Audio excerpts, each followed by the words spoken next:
Afinal, sustentável ou sustentabilidade? Olá, sejam muito bem-vindos, muito bem-vindas ao canal da Impec Mentoria. Aqui a gente fala tudo o que você precisa saber para ter uma empresa rentável, sustentável e feita para durar.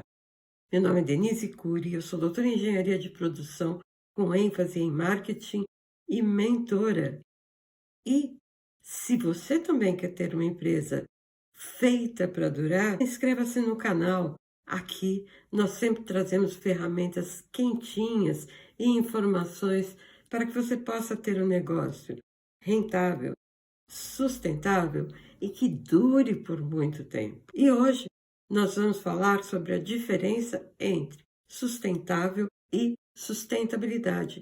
Isso porque o termo sustentável aparece em dois momentos diferentes quando nós tratamos do tema administração de empresa. Denise, então, qual que é a diferença entre sustentável e sustentabilidade? Normalmente, o termo sustentável aparece ligado a questões estratégicas, principalmente quando a gente fala em ter uma vantagem competitiva sustentável ou ter uma empresa sustentável no longo prazo. O que significa isso? Isso significa que eu quero ter uma empresa que durante muito tempo ela seja rentável, cresça, ela tenha vantagem competitiva em relação aos seus concorrentes.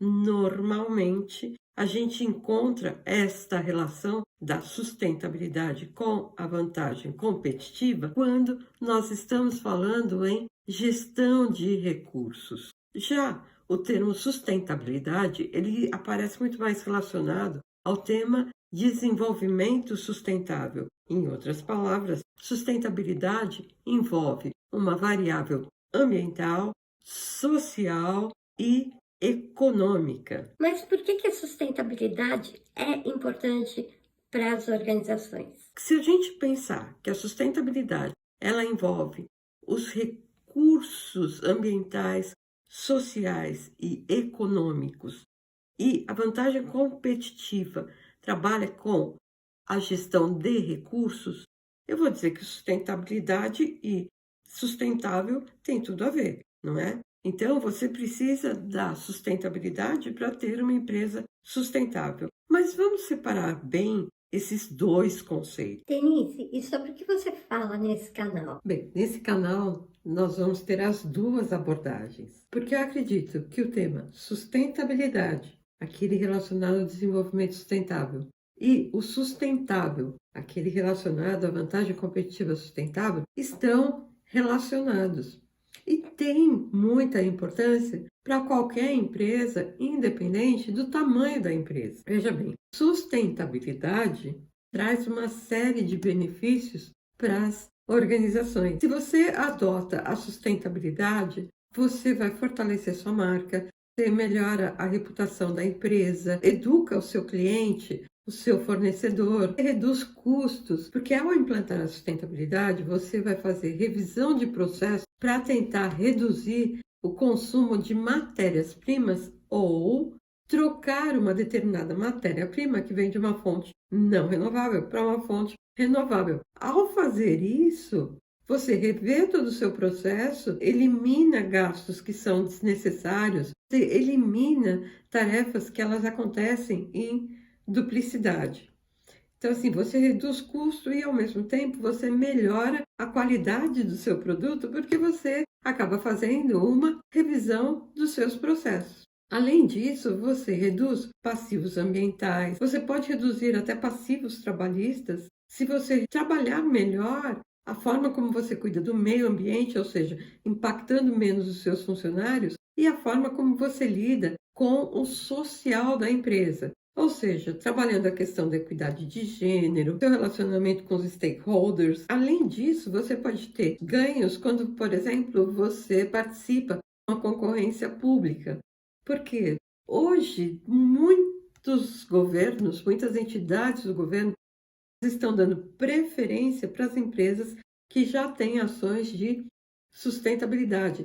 E há ainda uma pressão muito grande para que os bancos só forneçam financiamento a empresas que abracem a causa da sustentabilidade. Então, a sustentabilidade para a empresa traz uma série de benefícios. Além de ser uma tendência do mercado, você tem um apelo jovem muito forte em relação à sustentabilidade, e o jovem vai até 35, 40 anos, tá? Não é só o pessoal de 16 anos que faz greve na escola para defender as causas sociais. Cada vez mais a gente tem pessoas que abraçam as causas da sustentabilidade. Da mesma forma, você ter uma vantagem competitiva sustentável é muito importante para as organizações. E o que é uma vantagem competitiva sustentável? Bom, em primeiro lugar, a gente tem que entender o que é uma vantagem competitiva. A vantagem competitiva é você estar à frente do seu concorrente, ou seja, você encanta mais o seu cliente ou o seu cliente percebe muito mais valor no seu produto em relação ao produto concorrente. E o que é uma vantagem competitiva sustentável? Vantagem competitiva é você estar à frente do seu concorrente. Só que essa vantagem ela pode ser de curto prazo ou de longo prazo. De longo prazo, ela é sustentável, ou seja, é uma vantagem competitiva que se sustenta no longo prazo. E a vantagem competitiva no curto prazo é aquela que eu sei que o meu concorrente ele vai acabar copiando, ele vai acabar fazendo igual ao que eu faço. Para as empresas é muito mais importante que elas busquem ter uma vantagem competitiva sustentável. E qual que é o benefício de eu ter a vantagem competitiva? Bem, você pode ter o impacto imediato, que é o quê? Crescimento nos lucros. Porque quem está à frente do concorrente, ele tem uma certa folga para melhorar os lucros da empresa. Além disso, a vantagem competitiva significa que você está conseguindo, além disso, a vantagem competitiva significa que você está conseguindo provocar uma fidelização por parte do cliente. Opa, abre aspas. Quem me segue sabe que eu sempre digo que o processo de fidelização parte do cliente para a empresa. É o cliente que se torna fiel à empresa, E por que ele se torna fiel? porque ele encontra benefícios naquele produto, naquela empresa. Então, o que as empresas fazem? Elas fazem ações para fidelizar o cliente. Mas quem decide se vai ser fiel àquela empresa ou não é o cliente. Não se esqueçam disso. E a gente não pode esquecer que quando a gente fala de vantagem competitiva sustentável, a gente também está falando em recursos, em gestão de recursos. Então, pensem o seguinte: a gestão competitiva sustentável, ela está super atrelada com a sustentabilidade. Por quê? Porque tanto uma quanto a outra trabalham com recursos. Qual que é a melhor forma de a gente otimizar os nossos recursos? Lembrando que pessoas também são recursos humanos, tá bem? E muitos autores falaram sobre vantagem competitiva. Só que quando a gente fala nesse tema, a gente não pode esquecer do Porter, porque o Porter foi um dos primeiros autores a falar sobre vantagem competitiva no seu livro de 1987, Vantagem Competitiva. Denise, mas isso não é muito antigo? Uma obra de 1987 ainda vale nos dias de hoje? Claro que sim. E uma das coisas que a gente percebe é que essas teorias, elas são muito consistentes. Então, elas são atemporais. O próprio Porter foi questionado sobre a teoria da vantagem competitiva. Mas se você aguardar só um minutinho, eu já vou te contar por quê. E por falar nisso, você já deu o like nesse vídeo? Você já se inscreveu no nosso canal para receber sempre notícias fresquinhas e ferramentas quentinhas para você aplicar no seu negócio, para que ele seja um negócio rentável e sustentável? Não se esqueça de se inscrever no nosso canal. E o que o Porter fala sobre vantagem competitiva? Gente, o raciocínio do Porter é bárbaro, porque ele é super linear, tá bom? Ele fala o seguinte: tem duas formas de você ter vantagem competitiva, ou custos ou diferenciação, mas sempre com foco no segmento. Denise, é simples assim? É simples assim. A esse processo de escolha, Porter denominou de trade-off, ou opções excludentes. Ou você escolhe o custo ou a diferenciação. Ter vantagem competitiva em custos, e isso significa o quê? Que você vai buscar no seu processo produtivo formas de produzir mais barato. E mais uma vez vem uma sugestão super clean, super prática do Porter. Como que a gente pode reduzir os custos da empresa? Porter fala o seguinte: duas formas, ou através da economia de escala ou através da curva de aprendizagem. Como assim? Veja bem, o que é economia de escala? A gente está acostumado a ouvir falar em economia de escala na produção, ou seja, conseguir produzir mais, mas mantendo os meus custos. Só que não é só na produção que a gente consegue ganhar em escala. A produção, ela pode até ser o mais visual, pode ser até o mais visível, mas a gente consegue economia de escala em qualquer área da empresa, no marketing, compras, recursos humanos. E como que a gente consegue obter economia de escala? Lembre-se, economia de escala é produzir mais com o mesmo custo. Então, imagine o seguinte: se eu tenho duas pessoas ou duas secretárias que fazem serviços semelhantes, eu posso obter sinergia, ou seja, juntar o serviço das duas e passar para uma só pessoa. Eu ganhei escala, por quê? Antes eu tinha duas pessoas para fazer uma atividade semelhante. Hoje eu consigo realizar as mesmas atividades com uma só pessoa. Então eu ganhei escala. Em outras palavras, quando você tem sinergia de atividades, sinergia de tarefas, você pode ter também economia de escala, né? Então, no caso das duas secretárias, eu ganho porque eu compartilhei funções. Uma outra forma de a gente ter ganho de escala são os custos conjuntos. O que significa isso, Denise? Significa que, já que o meu avião vai subir levando pessoas, levando passageiros, eu posso aproveitar essa mesma viagem e levar encomendas. O meu custo para o avião subir, para levar os passageiros, ele pode ser compartilhado com o custo de levar encomendas. Eu ganho, porque o já que, né? Lembra a história do Jaque? Já que o avião está subindo para levar pessoas, vamos colocar as encomendas também.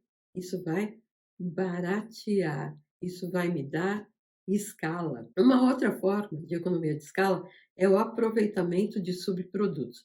Imagina que você tem uma indústria e, num determinado processo industrial, você gere álcool.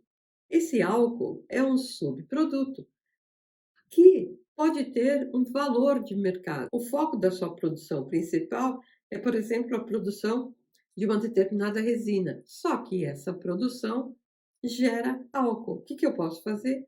Vender esse álcool, vender o subproduto. Ou eu tenho uma indústria, eu tenho uma confecção. Nessa confecção gera o retalho como um subproduto. Será que eu não consigo comercializar também esse retalho? Será que não existe um mercado para esse retalho? Eu posso também fazer uma repartição de ativos intangíveis. Por exemplo, a marca da empresa é um ativo intangível. Então, imagine o seguinte: na hora que a Nestlé faz a divulgação da marca Nestlé, ela carrega com ela todos os produtos da marca Nestlé. Então, o que ela está fazendo? Ela está repartindo um ativo intangível que é a marca. E, finalmente, a integração vertical também pode me gerar ganho de escala. A integração vertical acontece quando a gente agrega etapas de uma mesma cadeia de valor.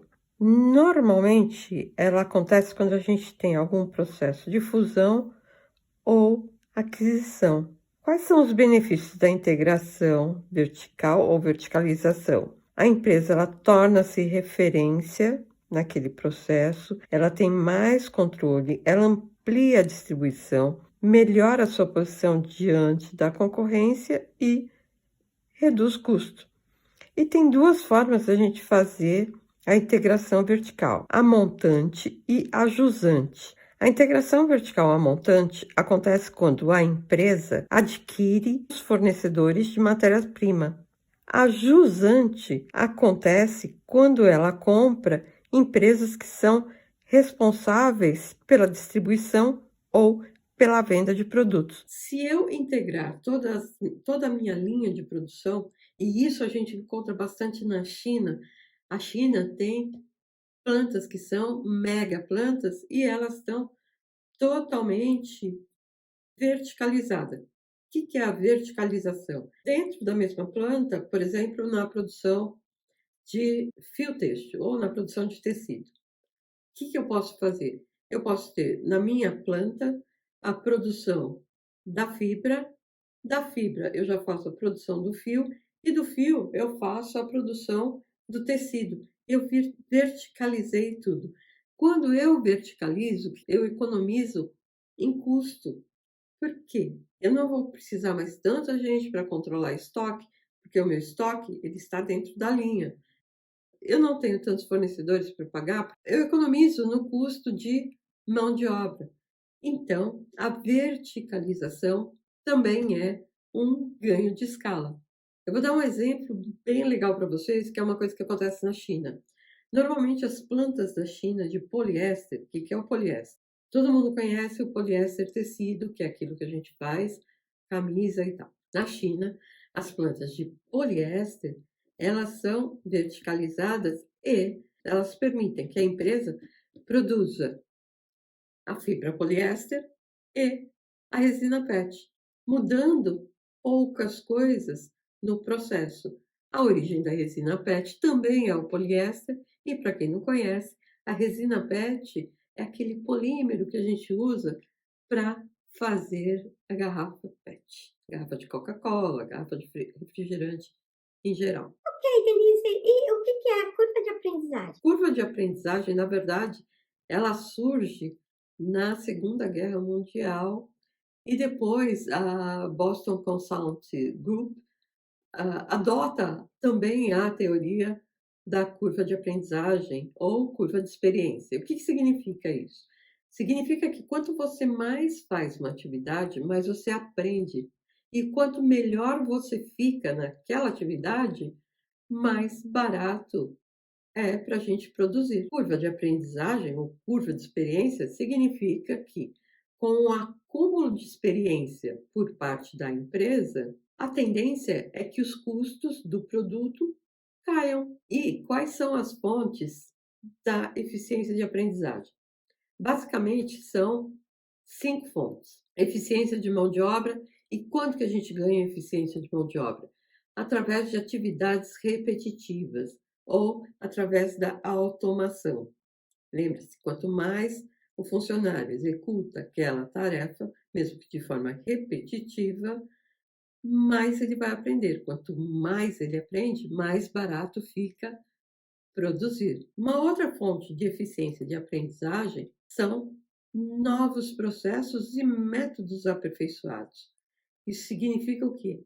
Que toda vez que eu mudo meu processo ou que eu faço uma revisão no meu processo, eu consigo aperfeiçoar esse processo, produzir melhor e mais barato. Reprojeto de produto. Isso tem tudo a ver com revisão de produtos. Então, eu posso rever determinados produtos da minha linha, rever determinados produtos do meu portfólio e tentar entender se há coisas que eu posso trocar, se eu posso trocar matéria-prima, se eu consigo simplificar aquele produto, se eu posso implantar alguma melhoria, mas o resultado sempre deve ser o quê? Redução de custos. Padronização de um produto. Toda vez que a gente tem um produto padronizado, a gente tem economia de custos. Lembram-se da história do Ford preto? Qual que é a vantagem em ter um Ford preto? Custo, redução de custos. Por quê? Eu não preciso ficar parando toda hora a minha linha de montagem. Se eu só faço carro preto, eu não preciso mudar a partida de cores. É o que entra, o que sai, insere. Padronização implica na redução das variáveis de um produto. E, finalmente, a última fonte de eficiência de aprendizagem é através da substituição. Toda vez que a gente provoca alguma substituição no nosso processo, a gente aprende alguma coisa. Só substitui quem sabe o que substituir. Agora lembre-se, cuidado, não perca a qualidade do produto ao realizar tarefas de substituição. Tá bom, Denise, eu já entendi tudo sobre custos. Agora, quem faz isso? Há uma série de empresas que adotam a estratégia de custos. Por exemplo, as grandes lojas de departamento, tipo Renner, C&A, Zara, Marisa, são lojas que elas são focadas na redução de custos. Os mercados, os supermercados, lembra? Qual que é o apelo do Extra? Extra mais barato, Extra. Qual que é o apelo do Carrefour? Se você encontrar preço mais baixo, eu te devolvo a diferença. Mesmo o Walmart, quando atuava no Brasil, a bandeira do Walmart era o preço mais baixo. Então, são empresas que elas são focadas em reduzir o custo para que elas possam reduzir o preço final para o cliente. Já a diferenciação busca entregar benefícios para o cliente que o concorrente não entrega. Mas muito cuidado, porque quem vai dizer se o seu produto é diferenciado ou só é diferente é o cliente. O que é um produto diferenciado? O que é um produto com diferenciação? Na diferenciação, eu agrego valor ao produto e o cliente reconhece esse valor que eu estou agregando. E por esse valor, ele está disposto até a pagar mais. Então, imagine o seguinte: vamos pensar no exame básico para determinar o fator RH. Qual é o custo para você determinar o fator RH? O fator RH do sangue. Bom, vou chutar um valor: R$ 50. Nesses R$ 50, cobre os reagentes e a mão de obra de quem vai realizar o exame.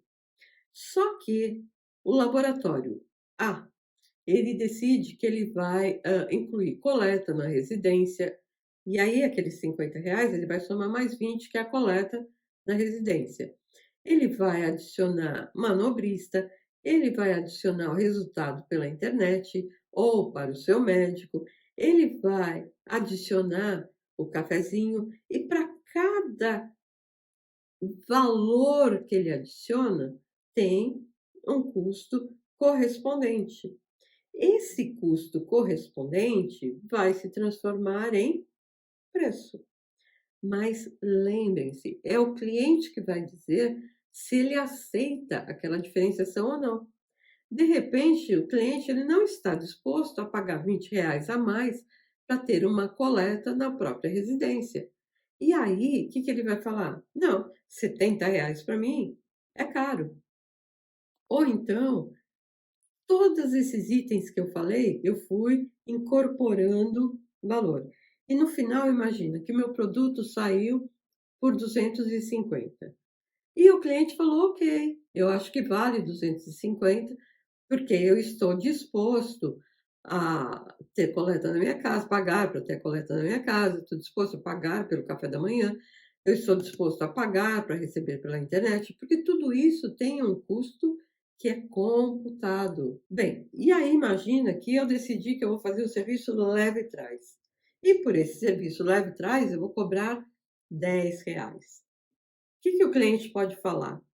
Nossa, R$ 10? Que caro! Eu não estou disposto a pagar R$ 10 a mais para ter esse serviço leve e trás. Isso significa o quê? Isso significa que o cliente não valoriza aquele serviço de leve e trás. E quais são as fontes de diferenciação? A minha empresa pode produzir bens ou serviços. E a diferenciação, ela tanto pode estar no bem como no serviço. Então, por exemplo, diferenciação no bem pode ser constância na hora de processar, né? Constância na processabilidade, está na marca, na reputação, nos serviços que você coloca. Então, por exemplo, no produto, eu posso agregar determinados serviços para valorizar o meu produto. Então, por exemplo, vai comprar uma máquina de lavar roupa, eu posso dar a instalação, eu posso dar assistência técnica, benefícios que eu vou agregando ao meu produto e que vai valorizar este produto. E no design, tá? No design do produto, que é o somatório de tudo isso. Por isso que ele é um produto diferenciado. Ou então eu posso ter diferenciação no serviço que eu presto. Quais são as fontes de diferenciação no serviço prestado? Bem, pode ser no relacionamento que eu estabeleço, na cortesia, na confiança, na acessibilidade, no conhecimento técnico, na localização. Agora, o que você tem que ter em mente, né? Então, duas formas de eu obter vantagem competitiva: ou custo ou diferenciação. Só que sempre você tem que ter foco ou enfoque. Ou seja, você precisa conhecer muito o seu mercado-alvo. Você precisa conhecer muito o seu público-alvo. Então, por exemplo, eu acabei de falar que lojas Marizas, elas têm vantagem competitiva em relação ao custo. E qual que é o enfoque? O enfoque dela é o público feminino. Então, o que é necessário? É necessário ela conhecer muito bem o público feminino, saber o que esse público gosta e aí sim fazer a opção de vantagem competitiva por custo, né? Eu falei de supermercado que tem estratégia de custo, mas eu tenho muitos supermercados que têm estratégia de diferenciação e eles focam no público de maior poder aquisitivo. Então, normalmente, são os empórios ou os mercados, né, Saint-Marché, por exemplo, eles entregam o valor, eles têm um produto diferenciado e eles focam num público de poder aquisitivo um pouco mais alto. Então, lembre-se, ou é custo ou é diferenciação, mas sempre tem que ter foco ou enfoque. Mas, Denise, hoje em dia todo mundo fala que o cliente quer comprar barato e um produto com qualidade. Tudo isso que você falou não faz sentido no mundo de hoje. Então, mais uma vez, o que eu vou ter que fazer? Chamar o Porter para responder essa pergunta. E o que o Porter fala? Ele fala o seguinte: não confunda eficiência operacional com estratégia. Aliás, é um artigo super interessante chamado Estratégia.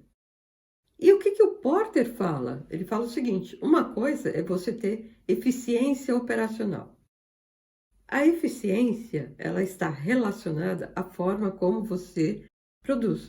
E se você quer ter uma empresa rentável, independente da sua estratégia ser de custo ou de qualidade, você vai ter que ter eficiência operacional. As suas operações precisam ser eficientes. E outra coisa é você fazer uma opção estratégica por custos ou diferenciação. Não confunda eficiência operacional, que é curto prazo, com estratégia, que é uma visão de longo prazo.